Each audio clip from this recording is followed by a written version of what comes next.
Fourth views, चौथा विचार, बाकी ठीक है।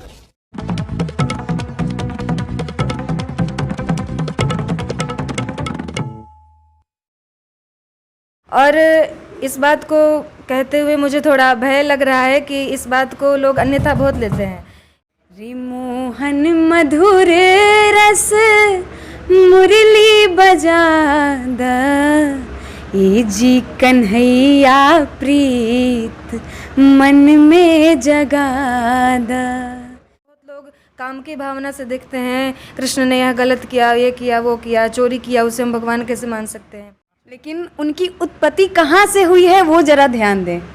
अगर नारी है तभी आप हैं। भगवान जब भक्त को प्राप्त करना चाहता है तो उससे अनेक प्रकार की परीक्षाएं लेता है। सबने छोड़ा है मुझको अधम मान कर, तुम लगा लो गले से सुमन मान कर। मैं उपेंद्र कश्यप, आप देख रहे हैं फोर्थ व्यूज। आज मैं आपको दो युवा साध्वी से मुलाकात करवाता हूं। मेरी दाईं तरफ बैठी हैं बेलसार की हनी श्रेय और बाईं तरफ अंग्राही की गोदम्बा वैष्णवी जी। दोनों की उम्र लगभग 20 वर्ष बताई जाती है। दोनों बीते 8 वर्ष से हिंदू धर्म संस्कृति के प्रचार के लिए स्वामी राम प्रपन्नाचार्य जी महाराज की शिष्या बनी हैं और वो इस काम में सक्रिय हैं। हम इनसे जानना चाहते हैं कि उनका क्या संदेश है। हनी जी, आप क्यों साध्वी बनना चाहती हैं या साध्वी क्यों बनी आप? क्योंकि हमारे समाज में आज के डेट में जो संस्कृति और समाज के बारे में अभी गुरुजी से जो आप बातें कर रहे थे, तो उसको लेकर के विशेष ध्यान हमारा इस ओर गया। क्योंकि इस लाइन में जो संस्कृति और समाज की बात होती है, तो हमने देखा है कि जो इस लाइन से जुड़े हुए हैं वो भगवान से जुड़े हुए हैं।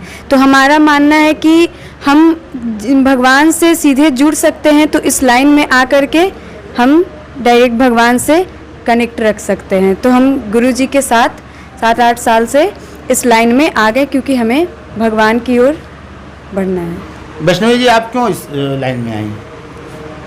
सबसे पहले जय श्रीमन नारायण। बचपन से कहते हैं कि जो पूर्व जन्म का संस्कार होता है और जो परिवेश मिलता है उसके अनुसार जैसी मति बुद्धि होती है, और विशेषकर भगवान की बहुत बड़ी कृपा, तो यह भावना बचपन से ही मन में थी। भजन में, सत्संग में जाना, घर में उस तरह का माहौल, सत्संग, प्रवचन, वैसे हम अपने नाना नानी के साथ रहते हैं, तो उन्होंने हमें बहुत अच्छे से और भगवत कृपा से इस चीज़ के लिए सुसंस्कृत किया है। और एक श्रेष्ठ गुरु का आशीर्वाद मिला, तो मन में यह भावना आई कि क्यों ना इस सनातन धर्म का, भगवत धर्म का प्रचार किया जाए। तो इस कार्य के लिए हम आगे बढ़े हैं और गुरुदेव भगवान की कृपा से, ठाकुर जी की कृपा रही तो इस तरह ये कार्य चलता रहेगा। आपका श्रेय जी लक्ष्य क्या है? क्या बनना चाहती हैं? इसमें कहाँ तक जाना चाहती हैं? हमारा लक्ष्य यही है कि हम गुरुजी के कृपा से इस कथा में आगे जाएं और समाज को ये बताएं कि हमें हिंदू समाज को लेकर के चलना है और इस समाज को एक धर्म की बात, क्योंकि आज के डेट में जो अभी आप पूछे कि इस्लाम और मुस्लिम का जो ये चल रहा है, तो हमारी जो हिंदू की अलग जो खासियत है इस चीज़ से बहुत ही विशेष रूप से जुड़ी हुई है। तो हम कथा जो कहते हैं तो समाज के बीच एक विशेष रूप की बात रखते हैं कि हम इस चीज़ को लेकर के ध्यान देंगे कि हिंदू धर्म क्या है। तो हम कथा करेंगे। इस मेरा लक्ष्य यही है कि हम गुरु जी की कृपा से आगे बढ़ें और समाज को ये बताएं कि हम हिंदू हैं और हिंदू की पूजा करें। आपका लक्ष्य क्या है वैष्णवी जी? लक्ष्य तो बस भगवत प्राप्ति है, और संतों के अनुसार हर जीव का लक्ष्य यही होना चाहिए। और उसके लिए जो कार्य, जो साधन शास्त्रों में बताए गए, वो यही है कि भगवान की कृपा से भजन में मन लगे, कथा में मन लगे, और अपने साथ साथ अनेक, क्योंकि वसुधैव कुटुंबकम, और हमारा सनातन धर्म कहता है कि अगर कोई अच्छी चीज़, कोई मिठाई हमें खाने को मिले तो अकेले ना खा करके बाकी लोगों के साथ बांट करके खाना। तो इस चीज़ को, इस आनंद को, जो आनंद मुझे मिला है, जो संस्कार मुझे मिला है, इस चीज़ को समाज के साथ बांट करके और इस आनंद को उन्हें भी प्रदान करते हुए, ताकि उन लोगों को यह ज्ञान हो कि आखिर हमारे सनातन धर्म में ऐसी क्या विशेषता है कि हम इसे छोड़कर कहीं और न भटकें, इसी मार्ग पर चलते रहें। अच्छा, एक चीज़ बताइए श्रेया जी, कि जिस उम्र में बच्चियाँ खेलती कूदती हैं, उस उम्र में आपका अध्यात्म के प्रति इतना लगाव कि आप साध्वी बन गई? जी, बात ये है कि जैसा कि गुदम्बा जी ने बताया कि हमारे घर में जो जिस तरह से दिखाया जाता है भजन कीर्तन भगवान के प्रति, आज के डेट के लड़कियां या लड़के जो कहते हैं कि हमें तो भगवान पे भरोसा नहीं है, भगवान नहीं होते हैं। हाँ, मैं अक्सर सुनती हूँ ये चीज़ें। तो ऐसा वो नहीं कहते, उनका संस्कार कहता है। जो चीज़ वो बचपन से घर में देख रहे हैं तो उस चीज़ को वो बोलते हैं, ना कि वो अपने ओर से बोलते हैं। तो ये चीज़ उनको दिखाया जाता है। तो हमारा यही कहना है कि हर घर में ये ज़रूरी है। भगवान की पूजा एक शौक़ नहीं है, ये हमारा हिंदू धर्म का पहचान है। और पहचान ही नहीं, जो हमें बनाए हैं उनकी पूजा करना ये शौक़ नहीं होता है। ठीक है, तो ये चीज़ें हमें मानना है कि घर में जिस तरीके से हमारे भजन होते हैं, कीर्तन होते हैं, तो उस चीज़ को देख करके हमारे मन में ये भाव उत्पन्न हुआ है कि हम इस लाइन में आगे बढ़ें और ये चीज़ दिखाएं कि भगवान होते हैं। आप दूसरी बच्चियों को, अपने हम उम्र बच्चियों को देखती हैं तो उससे आपको अथी नहीं होता होगा कि हम गलत रास्ते पर चल दिए? जी, ऐसा तो बिल्कुल नहीं है, क्योंकि मन नहीं खिसकता है? हमें देख करके बाकी बच्चियां इस तरह की बनना चाहती हैं, और जो स्वयं इस आनंद को प्राप्त कर चुका है वो आनंद उसे बांटने की ज़रूरत नहीं होती, अपने आप निकलता रहता है। तो लोग तो देखकर ये कहते हैं कि काश हमें भी ये प्राप्त होता। तो यही देख करके हमें और उत्साह मिलता है कि वाह, हम सबसे अलग हैं, ये एक स्वाभिमान है। अच्छा, अपने वैष्णव धर्म का, अपने सनातन धर्म का ये स्वाभिमान है कि हम सबसे अलग हैं और अपने जैसा सबको बनाएं। हर कोई चाहता है कि हमारे झुंड में, हमारे लोग में, हमारे टीम में आगे बहुत ज़्यादा लोग जुड़े हमसे। हर कोई यही चाहता है, हर पार्टी के लोग अपने दल में बहुत सारी संख्या जुटाना चाहते हैं। तो हम भी यही चाहते हैं कि भाई जो हम हैं हमारे तरफ भी आओ। मतलब आप अपने तरफ आकर्षित करना चाहते हैं? अपने तरफ नहीं, लक्ष्य ही नहीं है, भगवत कृपा की तरफ, सत्संग की तरफ, सनातन धर्म की तरफ। और आजकल की नई पीढ़ी जो है ये मुख्य रूप से शुरू से तो ये बातें नहीं होती कि हमें क्या करना है क्या नहीं करना है। तो अगर हमारे जैसे लोग आकर के आगे बढ़ेंगे, समाज में दिखाएंगे, तो हमें देख करके शायद उन्हें लगे कि हम जो कर रहे हैं वो गलत है। हमें इनसे प्रेरणा लेनी चाहिए कि ये जो कर रहे हैं ये सही है और इस चीज़ को हम भी करें। श्रेया जी और वैष्णवी दोनों 12 या 13 वर्ष की उम्र में वैष्णव धर्म के तरफ आकर्षित हुई और संत परंपरा का निर्वहन करने के लिए साध्वी बनने की तरफ बढ़ी। दोनों बहुत कम उम्र में साध्वी बनी। क्या आप अपने उम्र की अन्य बच्चियों को भी इस क्षेत्र में लाना चाहेंगे? लाने की बात आप कर रहे हैं तो इसमें लाना नहीं है, आ जाना है। प्रेम की भावना है। इसमें खींचना नहीं है कि ज़बरदस्ती आप इस लाइन में हम हैं तो आप भी आ जाइए। ये भावना खुद उत्पन्न होनी चाहिए। भगवान से एक प्रेम बंधना चाहिए, जैसे हम लोगों को बंधा हुआ है, गुरुजी की कृपा है, फिर भगवान के ओर हम लोग बढ़ रहे हैं, लगाव है। तो ये खींचना और आकर्षित करना नहीं है। तो ये चीज़ फैक्ट है कि हम भगवत की गीता का जो पालन कर रहे हैं, जिस प्रकार से आगे बढ़ रहे हैं, तो हम जैसे कथा कहते हैं, भजन करते हैं, सत्संग में जाते हैं, तो बाकी की जो देखती हैं लड़कियां, तो ये उनके मन में आना चाहिए कि काश या फिर हम भी इस लाइन में आगे जाएं। तो ये भावना उत्पन्न होनी चाहिए कि नहीं? जी बिल्कुल, संपर्क की लड़कियां, जी बिल्कुल। जैसे अभी कथा हम लोग का परशुरामपुर में हुआ था, यकरी में हुआ था, हर जगह जो हुआ था, तो वहाँ की जब हम लोग जाते हैं तो बहुत सारे लोग जो होते हैं देखते हैं तो मतलब बोलते हैं कि हम भी इस लाइन में कैसे आएँ या फिर कैसे जाएं। तो इसमें आना जाना ये रोजी रोटी नहीं है, ये भगवान की ओर लगाव है। हम भगवान की को समर्पित करना है। जी बिल्कुल, ईश्वर की ओर समर्पित करना है, एक भावना उत्पन्न करना है कि हाँ हम भगवान के हैं और भगवान हमारे हैं। आपका सबसे प्रिय प्रसंग क्या है वैष्णवी में? भागवत में प्रसंग आता है, ऐसे तो सभी प्रसंग बहुत सुंदर सुंदर हैं, लेकिन भागवत में ये जो प्रसंग आता है कि भगवान कृष्ण वृंदावन में जो गोपियों के साथ उनके मनोभाव को जानकर उनके साथ माखन चोरी की लीला करते हैं, रास लीला करते हैं, तो ये सब प्रसंग एक माधुरी प्रसंग कहा जाता है। भगवान की माधुरी लीला इसमें प्रदर्शित होती है, तो इससे हमारा मन भगवान की तरफ और खिंचता है। तो ऐसे ऐसी लीलाएं जो कन्हैया के वृंदावन में हुई हैं, उनमें से एक बहुत सुंदर लीला है कि भगवान कृष्ण गोपियों को अपनी बांसुरी बजाकर वृंदावन के एक वन में, छोटे से, जहाँ बहुत सुंदर जगह है, वहाँ पर आश्विन मास में शरद पूर्णिमा के दिन रात्रि में बुलाते हैं और सब गोपियाँ उन्हें प्राप्त करने के लिए बहुत दिनों से अनेक देवी देवताओं की उपासना करते हैं कि कृष्ण हमें मिल जाए। और इस बात को कहते हुए मुझे थोड़ा भय लग रहा है कि इस बात को लोग अन्यथा बहुत लेते हैं, क्योंकि कृष्ण और उनके साथ रास का जो संबंध है, इसे बहुत लोग काम की भावना से देखते हैं। कृष्ण ने यह गलत किया, ये किया, वो किया, चोरी किया, उसे हम भगवान कैसे मान सकते हैं। तो उसके पहले मैं ये कह दूं कि जब भगवान 6 वर्ष के थे, 6.5 वर्ष के, तो 6.5 वर्ष के बच्चे के मन में कभी कोई काम भावना नहीं आ सकती है, कभी उसके मन में किसी स्त्री पुरुष की बातें समझ नहीं आ सकती हैं। इसलिए वे परमात्मा हैं और जो गोपियां हैं वो कोई साधारण स्त्री नहीं है, वो अनेक जन्म के ऋषि महर्षि जो योगी जन हैं, वे अवतार लेकर वृंदावन में भगवान कृष्ण को प्राप्त करने आए हैं। तो जब भगवान उन्हें बुलाते हैं रात्रि में वेणु निनाद करके, तो गोपियाँ सब आती हैं और इस प्रकार अपने काम धाम को जो जो कार्य कर रही है सबको छोड़कर आती हैं। और आने के बाद भगवान उनसे कहते हैं, अरे गोपियों, आप सब यहाँ क्यों आ रही हो?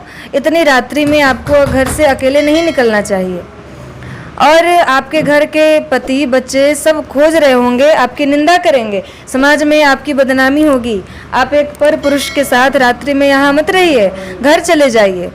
तो गोपियाँ कहती हैं कि कुछ देर तो चुप रहती हैं और फिर कहती हैं कि प्रभु, आपने हमें बुलाया और अगर कोई निमंत्रण देकर गए कि आप क्यों आए हैं तो कैसा लगता है।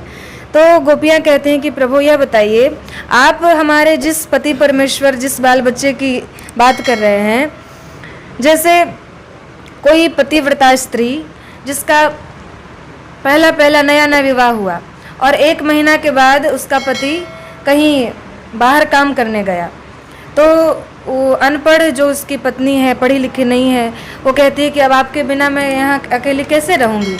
तो उसके पति ने दीवार पर महीने में 30 या 31 दिन होते हैं, तो उतनी लकीरें पार दी, खींच दी।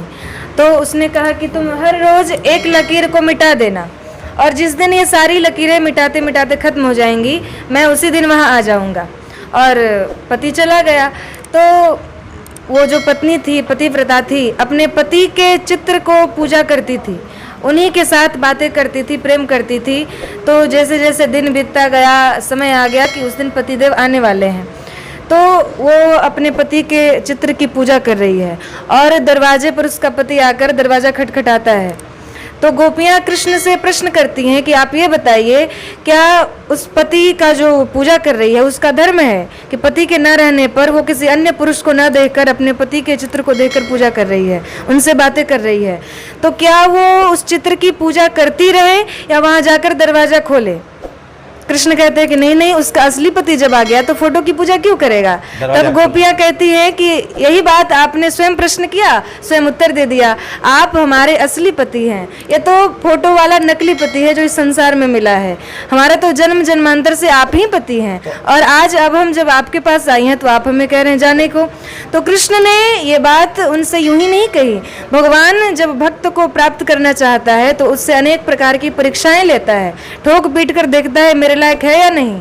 जैसे माताएं घर में चावल बनाती हैं, तो चावल का जब अंदर एक भी कण नहीं रह जाता तब वह पका हुआ माना जाता है कि भात अब पक गया, तब वह खाने योग्य है। उसी प्रकार भक्त के भीतर कोई भी लेश मात्र भी अगर अवगुण रह जाए तो भगवान के योग्य नहीं रहता। इसलिए भगवान उसकी परीक्षा लेकर ठोक पीट कर अच्छे से देख लेते हैं, तब यह कि मेरे लायक है और इस प्रकार उन्हें अपनाते हैं। और भगवान ने रास में उन सब गोपियों को फिर निमंत्रण किया। आपने काम वासना की बात की, तो इसको काम और वासना के रूप में लोग क्यों नहीं देखेंगे? क्योंकि भगवान और भक्त के बीच काम वासना की बात होती ही नहीं। काम वासना की बात ये संसार के प्रकृति का जो तामस और रजोगुण और सत्व गुण है, उसमें तामसी गुण में आता है काम वासना। लेकिन भगवान में कोई तामस कोई रजोगुण नहीं है, वे तो सत्व गुण संपन्न है, उनके साथ काम की भावना हो ही नहीं सकती। धर्म को चूंकि हम धर्म से जुड़े हैं, तो हमारा धर्म क्या है, तो वेदो प्रणहितो धर्मो, वेद जो कहता है, वेद जो हमें मार्ग दिखाता है, वही धर्म है। और वेद के वचन को मानने वाले को आस्तिक कहा जाता है और उसके वचन को नहीं मानने वाले को नास्तिक कहा जाता है।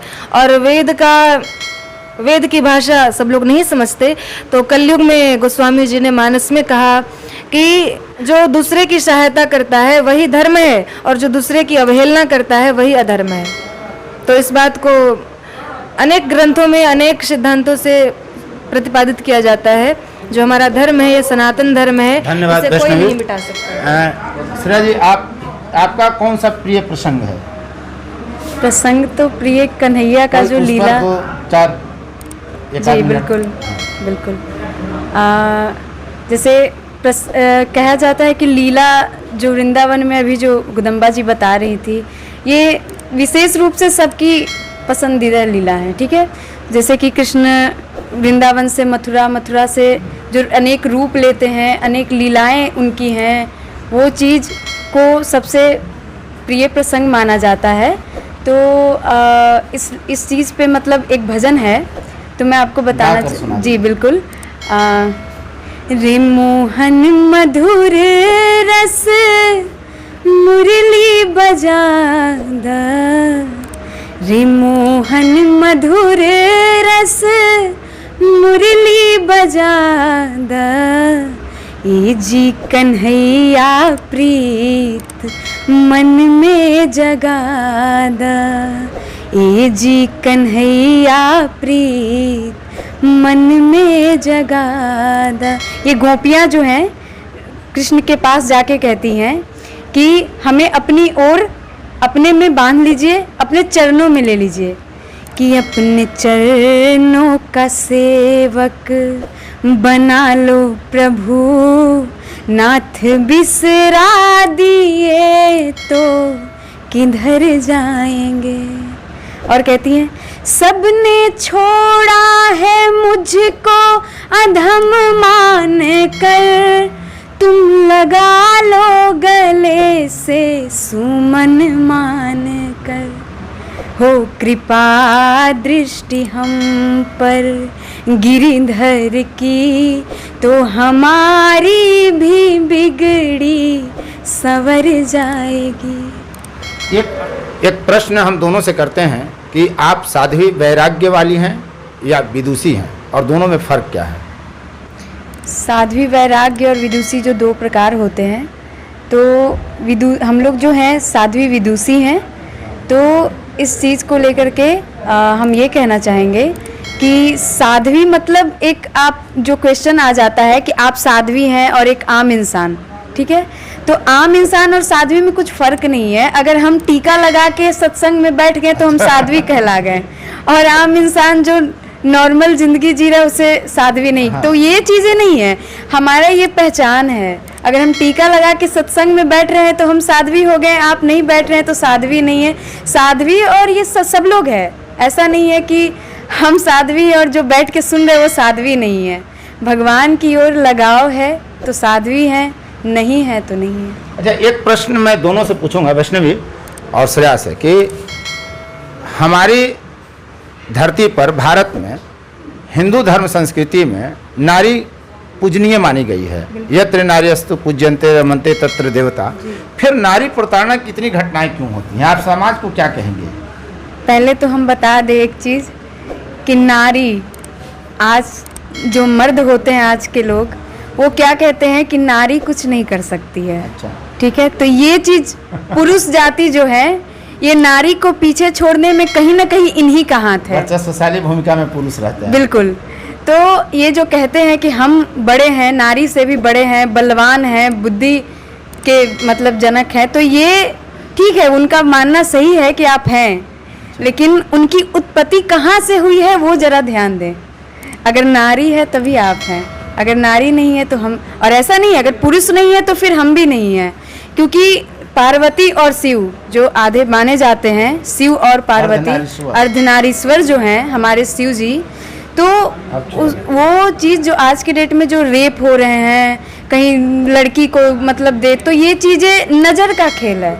आप जैसे नज़रिए रखिएगा वैसे आप इज्जत कीजिए। ठीक है, धन्यवाद। आप देख रहे थे फोर्थ व्यूज। फोर्थ व्यूज, चौथा विचार।